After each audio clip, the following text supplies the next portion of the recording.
A new study finds that the Greenland ice sheet is set to lose 3.3% of its mass. That's equal to 110 trillion tons of ice. The findings in the journal Nature Climate Change say this will trigger nearly a foot of global sea level rise. The study did not specify when this will happen, but researchers predict much of it can play out between now and the year 2100.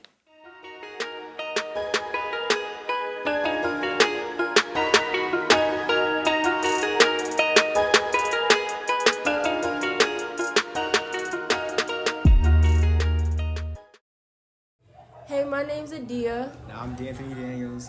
We'll be talking about climate change and glacial melt. But how do glaciers form?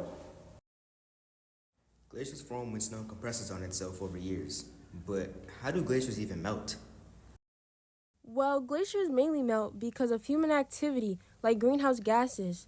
Some greenhouse gases emission come from burning fuel, oil, carbon dioxide, cement, and coal. Since the greenhouse gases obviously release gas, which is heat, the heat gets trapped into the atmosphere, making it hotter and melting the ice. But do you know any urgencies? Well, glacier melting can cause floods.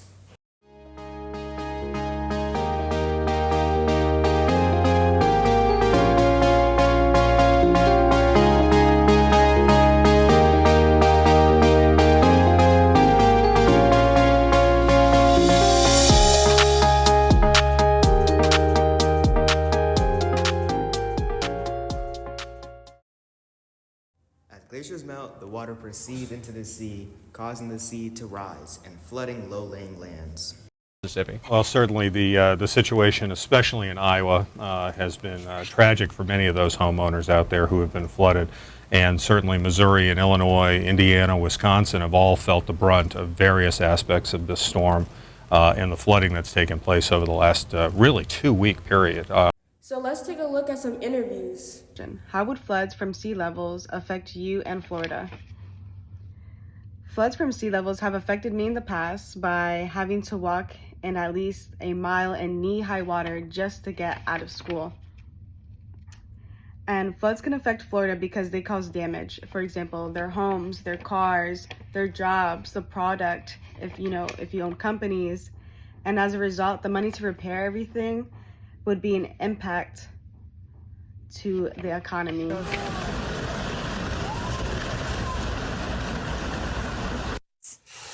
Ooh, gosh, devastating floods cause a house to collapse in Alaska.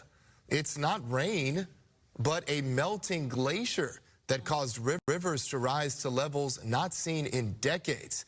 Now, this is called a glacial lake outburst flood. As you can see, between 1955 and 2014, the amount of natural coastal floods have increased extensively. Wow, D'Anthony, do you know anything else? Rising sea levels.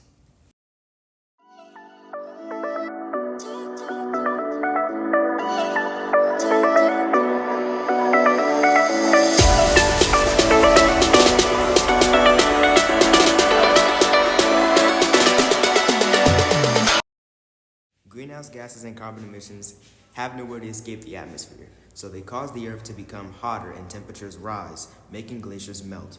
The glacial melt then leads into the ocean, causing sea levels to rise.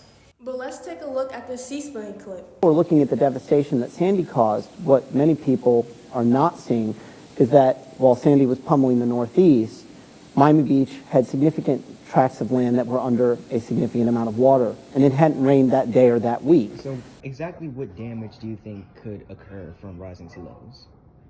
I look at Jersey City, and I live in the Heights. It's the Heights because it's about 200 feet. We're about 70 meters above where the Hudson River is.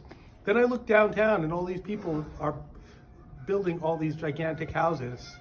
And I can just picture, and I used to work in a school that was downtown Jersey City, and I just could picture the water flooding the entire downtown, and it actually did happen in Hurricane Sandy in 2012.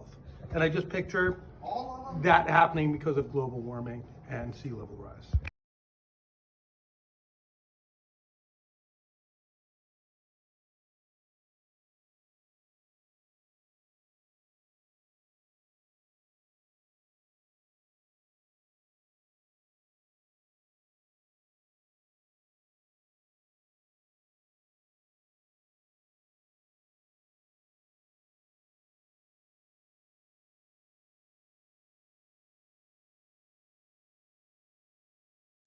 Thank you for watching. We hope you enjoyed the video.